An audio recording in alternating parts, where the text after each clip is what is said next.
umqeqeshi weKaizer Chiefs uNasruddin Nabi uveza imicabango yakhe ngendlela abadlali abasha abasayinisiwe abadlale ngayo uThabo Cele noGlodile Lepe emidlalweni weSoweto Derby.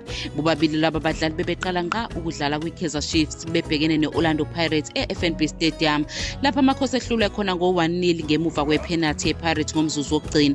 uNabi ufaka uCele ngomzuzu ka-51 kwathi uLilepe wangena ngomzuzu ka-60.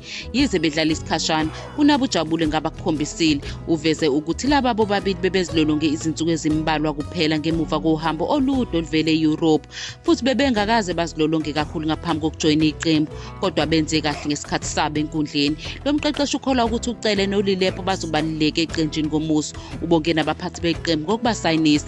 Kulindeleke ukuthi adlale kokuqala ngqa emidlalweni olandelayo namaZulu FC uTariq Morris obedonsa isigwebo samakhadi njengoba uAshley Duprez noWandile Duba belimele. uMorris kungenzeka adlale. uCele noLilepe nabo bawabheke ngabovu amanye amathuba njengoba sebezinzile kuBetway Premiership.